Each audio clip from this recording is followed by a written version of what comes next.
ఐం హ్రీం శ్రీం శ్రీమాత్రే నమః. క్రోధాకారాంకుశోజ్వల. ఇది 9వ నామం, లలితా సహస్రనామంలోని 9వ నామం. ఇది 8 అక్షరాల నామం. ఈ నామంతో అమ్మవారికి నమస్కారం చేసేటప్పుడు క్రోధాకారాంకుశోజ్వలాయే నమః అని చెప్పాలి. ఓం క్రోధాకారాంకుశోజ్వలాయై నమః. ఓం క్రోధాకారాంకుశోజ్వలాయై నమః.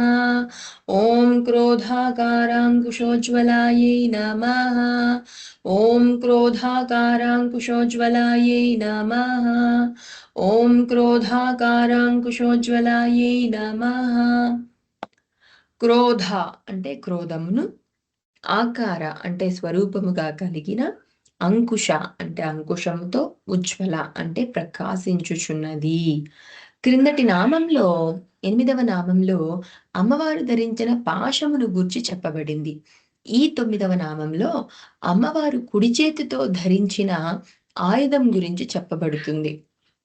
కుడివైపున ఉన్న క్రింది చేతిలో అమ్మవారు అంకుశాన్ని ధరించి ఉంటుంది. పాశము రాగంతో సంబంధం కలిగి ఉన్నట్లే ఈ అంకుశం క్రోధానికి సంబంధించినది. కావాలనుకున్నది పొందలేకపోయినప్పుడు కోపం వస్తుంది.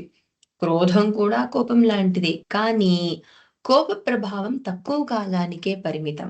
అంటే కోపం తరుణ వ్యాధి లాంటిది, అంటే అక్యూట్ డిసీజ్ లాంటిది. కానీ క్రోధం అలా కాదు, ఇది దీర్ఘ వ్యాధి, క్రానిక్ డిసీజ్ లాంటిది.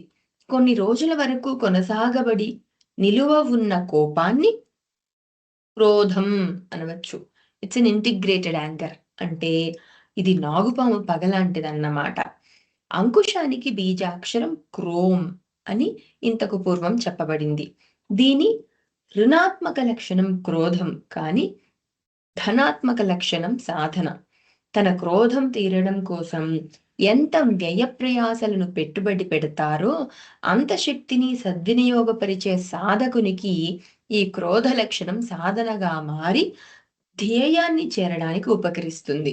క్రోధం సాధనగా మారాలంటే తగినంత నెమ్మదితనం, ఓర్పు, సహనం, సమన్వయ శక్తి కావాలి. ఇలాంటి లక్షణాలు కల గ్రహం ఒకటి ఉంది, అదే శని గ్రహం, శాట్రన్. శనైశ్చరః, అందుకే శనైశ్చరః అంటే నెమ్మదిగా చరించేవాడు అని అర్థం. ఎంతో అనుభవం కలవాడు ఈ శని. ఈ శని గ్రహానికి తెలియజేయడానికి జ్యోతిష్ శాస్త్రంలో అంతర్జాతీయంగా ఏర్పాటు చేసుకున్న సంకేతం సింబల్ హెచ్. అంకుశం కూడా ఈ ఆకారంలోనే ఉంటుందన్న విషయం ఇక్కడ గుర్తు పెట్టుకోవాలి. ఉజ్వల, ఉత్ ప్లస్ జ్వల. క్రోధం సాధనగా మారితే ధ్యేయాన్ని చేరాలి అనే సాధకుడి తన శక్తి ఉత్తేజితమై శిఖరాగ్ర స్థాయికి చేరుతుంది. శ్రీ విద్యలో కుండలిని యోగంలో, అంటే మూలాధారం వద్ద ఉన్న కుండలిని శక్తిని సహస్రారంలో ఒంటరిగా ఉన్న శివునిలో ఐక్యం చేయడమే ధ్యేయం. ఈ విషయం ధ్వనిపూర్వకంగా ఈ ఉజ్వల పదంలో ఇమర్చబడి ఉంది. ఉజ్వలమైన భవిష్యత్తును అందజేసే అమ్మవారిని ఈ పదం సూచిస్తుంది. మనలో సాధనా శక్తి పెరగాలంటే అమ్మవారిని ఈ నామంతో జపించాలి.